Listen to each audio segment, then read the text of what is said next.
dari kelompok 1 akan membahas dalam penelitian kami, yaitu toleransi antar sesama manusia menurut doktrin dan pandangan agama Katolik di Indonesia. Saya Lucia Putiara dengan NIM 031. Perkenalkan, saya Jessica Netkafun dengan NIM 32. Kenalkan, saya Gerarino Timothy Duduk dengan NIM 18. Saya Jason Octavian Sedatur dengan NIM 34. Perkenalkan, nama saya Marcelus Dagung dengan NIM 122240035. Terbelakang penelitian.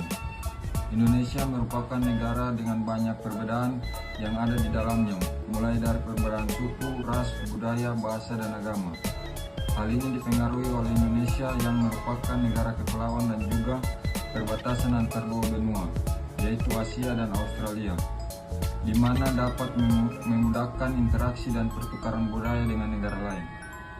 Selain itu, sumber daya alam yang melimpah dan sumber daya manusia yang kaya tentu menjadikan Indonesia bukan hanya negara yang kaya karena alamnya, namun juga budaya dan perbedaannya. Sebab itu keberagaman ini merupakan hal penting yang harus kita jaga, sebab itulah diciptakan Bhinneka Tunggal Ika, yang berarti berbeda-beda tapi tetap satu jua.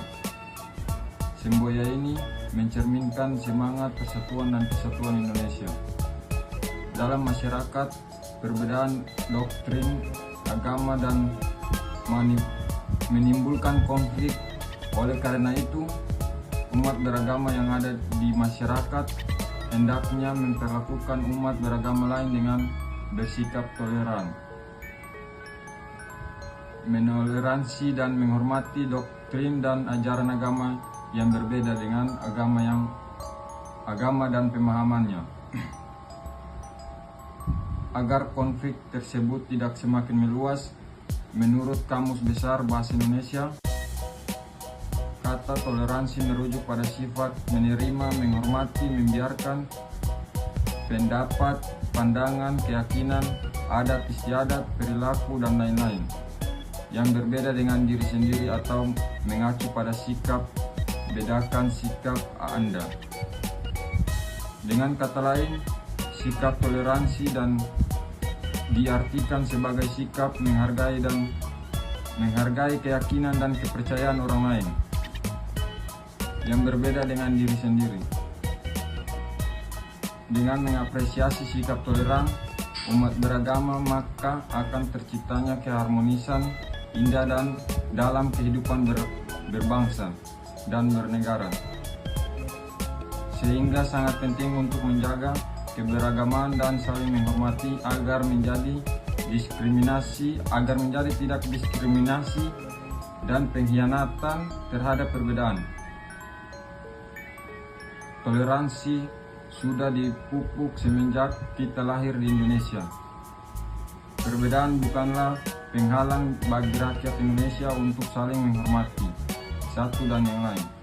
Sebab itu, dalam agama Katolik yang merupakan salah satu bagian dari perbedaan itu dan salah satu agama yang dianut oleh sebagian masyarakat Indonesia,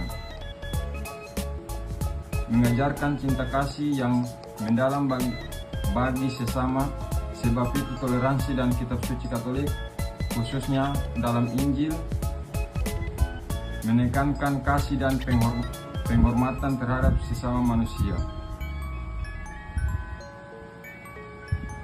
Keberagaman dan menghormati hak asasi manusia, ajaran Yesus dalam Matius 22 ayat 39. Kasihilah sesamamu manusia seperti dirimu sendiri, menjadi fondasi bagi sikap toleransi. Namun dalam implementasinya masih dapat banyak kasus intoleran di Indonesia, seperti penggusuran rumah ibadah, pembubaran misa, dan pengeboman di gereja. Di dalam penelitian ini akan membahas sikap resimen dan intoleran di Indonesia, dan dalam penelitian ini juga menyoroti pandangan Paus Fransiskus dan pandangan moral terhadap toleran di Indonesia dan dunia. Di sini saya akan menjelaskan rumusan masalah yang ada di penelitian kami. Nah, rumusan masalah yang kami angkat adalah bagaimana kondisi beragama di Indonesia mempengaruhi kehidupan sosial. Lalu bagaimana pandangan Gereja Katolik terhadap sikap intoleran. Lalu bagaimana Gereja Katolik dapat menjadi solusi bagi sikap intoleran yang ada di Indonesia. Lalu apa peran toleransi dalam menjaga keharmonisan antar umat beragama. Lalu, bagaimana ajaran agama Katolik khususnya mengenai cinta kasih dan kontribusinya terhadap terciptanya kerukunan antar umat beragama. Lalu, kami juga membahas tentang apa saja faktor yang menyebabkan masih terjadinya kasus intoleran meskipun nilai-nilai toleransi sudah diajarkan sejak dini. Tujuan dari penelitian ini adalah untuk mengetahui pengaruh keberagaman terhadap kehidupan sosial di Indonesia. Lalu untuk mengkaji pentingnya sikap toleransi dan menjaga persatuan bangsa. Selain itu, untuk menjelaskan ajaran toleransi dalam agama Katolik dan kontribusinya dalam menciptakan kehidupan yang harmonis di tengah masyarakat yang majemuk. 4. Untuk mengidentifikasi faktor-faktor yang menyebabkan terjadinya intoleran di Indonesia dan solusi untuk mengatasinya. Nah, selanjutnya manfaat dari penelitian ini adalah penelitian ini diharapkan dapat menambah khasanah literatur mengenai toleransi dalam perspektif agama Katolik. Lalu, kami juga akan mengkaji nilai-nilai dari studi keagamaan dan sosial yang mengkaji tentang nilai-nilai kemanusiaan, kerukunan dalam beragama, serta peran agama Katolik dalam kehidupan sosial masyarakat. Penelitian ini juga diharapkan dapat bermanfaat bagi masyarakat umum dengan pemahaman yang lebih dalam mengenai bagaimana umat Katolik menerapkan toleransi dalam kehidupannya sehari-hari sehingga dapat mendorong kerukunan antar umat beragama. Kajian teori. A. Pengertian etimologi.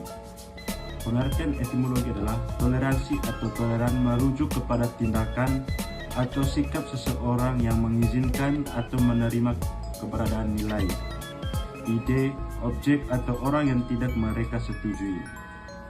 Toleransi secara etimologi berasal dari bahasa lain Latin tolerare yang berarti menanggung, menerima dengan sabar atau membiarkan. Pengertian toleransi secara luas adalah suatu perilaku atau sikap manusia yang tidak menyimpang dari hukum berlaku di suatu negara di mana seseorang menghormati atau menghargai setiap tindakan yang dilakukan orang lain selama masih dalam batasan tertentu. Yang kedua itu penelitian terdahulu. Indonesia merupakan negara pertama yang dikunjungi dalam perjalanan apostolik Paus Fransiskus ke Asia Pasifik. Duta Besar Indonesia untuk Vatikan mengatakan bahwa tujuan kunjungan ini adalah mengeksplorasi upaya yang dilakukan Indonesia dalam menjaga kerukunan umat beragama. Selain itu, kunjungan yang dikawal secara sederhana ini merupakan bentuk penghormatan terhadap kebebasan beragama. Pentingnya dialog dan saling memahami antar umat beragama terlihat dari kunjungan Paus ke Masjid Istiqlal. Hal ini mencerminkan komitmen untuk membangun hubungan yang lebih baik antara umat Katolik dan umat Islam di Indonesia.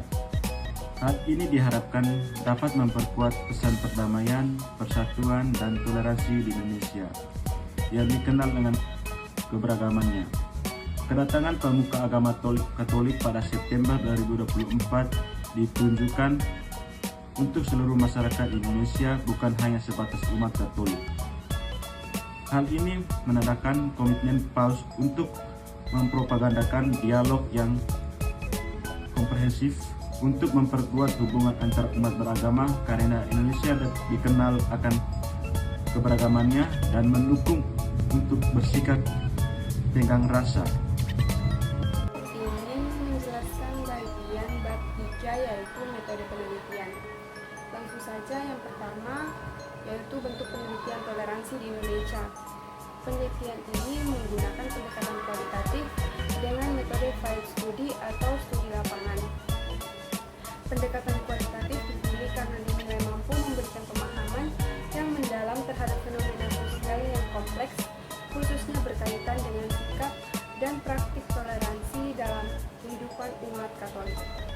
Penelitian ini tidak bertujuan untuk mengukur atau menguji hubungan antar variabel secara statistik, melainkan untuk mengeksplorasi dan memahami makna di balik tindakan, pengalaman, dan pandangan para informan terkait nilai-nilai toleransi yang mereka hayati dan praktikkan ke dalam hidup mereka sehari-hari.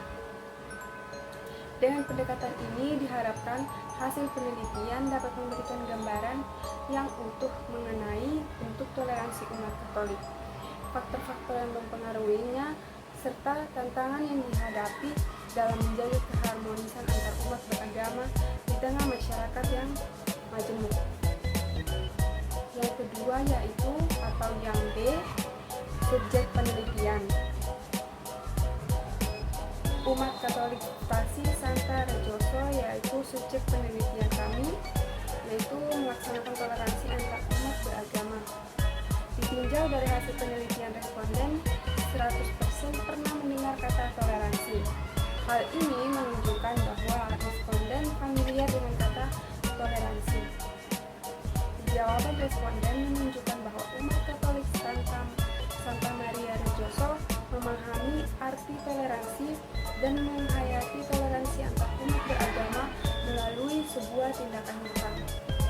Persentase menunjukkan 80% responden mengatakan saling menghargai perbedaan-perbedaan yang ada. Yang dimaksud meliputi yaitu perbedaan agama, perbedaan cara beribadah, perbedaan suku, perbedaan pendapat, dan lain sebagainya.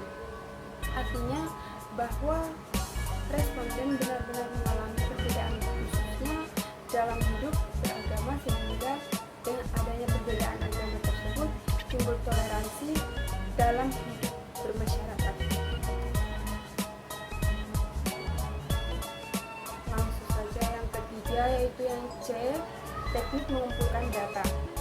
Teknik mengumpulkan data dari kelompok kami menggunakan studi literatur, khususnya dengan membaca dan menelaah buku-buku ajaran resmi Gereja Katolik serta literatur teologis yang membahas nilai toleransi dan hidup berdampingan dalam perbedaan. Beberapa sumber utama yaitu yang dijadikan rujukan antara lain Katekismus Gereja Katolik atau KGK, dokumen Konsili Vatikan II seperti Nostra Aetate, serta ensiklis Paus Fratelli Tutti. Melalui buku Katekismus Gereja Katolik ditemukan bahwa ajaran cinta kasih merupakan dasar utama dalam hubungan antar umat beragama.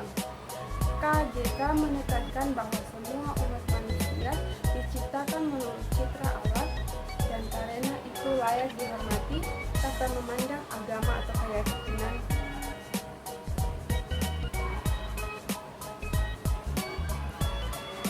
Yang D, teknik analisis data. Teknik analisis data dalam penelitian ini menggunakan pendekatan analisis isi yaitu konten analisis, yaitu dengan membaca secara mendalam dan menafsirkan isi dari sumber-sumber literatur Katolik yang relevan dengan tema toleransi. Nah, yang berikutnya adalah instrumen penelitian. 1. Menggunakan pedoman wawancara, di mana di sini kita menggali informasi secara mendalam dari informan mengenai pemahaman, sikap, dan praktik toleransi dalam kehidupan umat Katolik. Yang kedua adalah pedoman observasi. Di sini kita menggunakan instrumen untuk mencatat perilaku, kegiatan, atau simbol-simbol sosial yang mencerminkan nilai-nilai toleransi dalam komunitas Katolik. Berikutnya adalah aspek yang diamati, di mana kita mengamati interaksi umat Katolik dalam masyarakat lintas agama. Yang kedua, kegiatan lintas imam, misalnya doa bersama, kerja bakti, atau berdialog beragama. Yang ketiga adalah ungkapan atau simbol yang mencerminkan sikap inklusif dan terbuka terhadap keberagaman.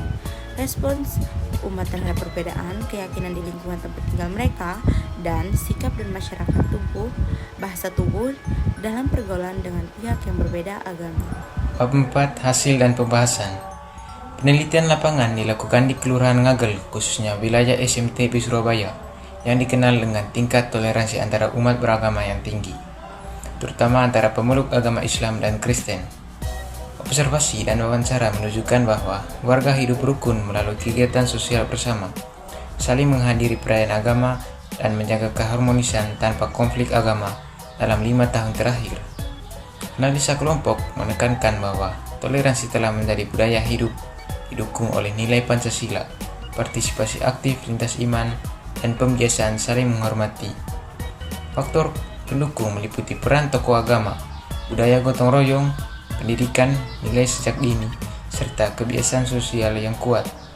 Dibandingkan dengan daerah konflik seperti Ambon, SMTB menunjukkan keberhasilan dalam membangun ruang sosial yang terbuka dan harmonis. Kasus ini relevan sebagai model pendidikan karakter dan pemberdayaan masyarakat yang menekankan nilai empati, keterbukaan, dan kerjasama dalam keberagaman. Bab 5. Penutup. Pada bab 5 ini terdapat 2 bagian, yaitu kesimpulan dan saran. Kesimpulan, toleransi merupakan sikap mendasar yang wajib dimiliki oleh setiap individu, terlebih dalam konteks kehidupan beragama di Indonesia yang penuh dengan keberagaman. Hasil penelitian yang dilakukan di Kelurahan Ngagel menunjukkan bahwa masyarakat setempat, khususnya umat Islam dan Kristen, telah mampu mewujudkan kehidupan yang harmonis seperti praktik toleransi yang nyata dalam kehidupan sehari-hari. Interaksi sosial seperti gotong royong, saling menghormati hari raya keagamaan, serta komunikasi terbuka menjadi bentuk konkret dari toleransi yang mereka jalankan. Pandangan ini juga selaras dengan ajaran agama Katolik yang menekankan cinta kasih kepada sesama tanpa membedakan latar belakang. Sebagaimana firman Tuhan dalam Matius bab 22 ayat 39, "Kasihilah sesamamu manusia seperti dirimu sendiri." Gereja Katolik melalui dokumen Dignitatis Humanae dan Fratelli Tutti yang dikeluarkan oleh Paus Fransiskus juga menegaskan pentingnya kebebasan beragama dan persaudaraan universal. Nilai-nilai tersebut menguatkan bahwa setiap manusia memiliki martabat yang sama di hadapan Tuhan, dan oleh karena itu, perbedaan harus dipandang sebagai anugerah, bukan ancaman. Berdasarkan temuan ini, dapat disimpulkan bahwa toleransi tidak hanya mungkin untuk diwujudkan, tapi juga dapat menjadi dasar kuat bagi terciptanya kerukunan dan kedamaian dalam masyarakat yang majemuk. Yang kedua, bagian saran. Berdasarkan hasil penelitian dan refleksi yang diperoleh, berikut beberapa saran yang dapat diberikan oleh kelompok kami. Pertama, untuk masyarakat umum, praktik toleransi seperti yang terjadi di SMTB dapat dijadikan contoh untuk memperkuat hubungan antar umat beragama di daerah lain. Sikap terbuka dan kerjasama sosial perlu terus dibudidayakan dalam kehidupan bermasyarakat. Yang kedua, untuk pemimpin agama dan pemerintah, penting untuk menciptakan ruang dialog lintas iman secara rutin, serta mendukung kegiatan bersama yang melibatkan berbagai latar belakang keagamaan guna memperkuat rasa kebersamaan. Lalu yang ketiga, untuk lembaga pendidikan, penanaman nilai toleransi sebaiknya dilakukan melalui pendekatan yang kontekstual, berbasis pengalaman langsung, dan pembelajaran sosial yang menekankan empati, saling menghormati, dan kerjasama. Yang terakhir, untuk peneliti selanjutnya, perlu dilakukan studi lanjutan di wilayah lain untuk menggali strategi konkret dalam membangun budaya toleransi yang kuat, khususnya di daerah dengan latar belakang keberagaman tinggi.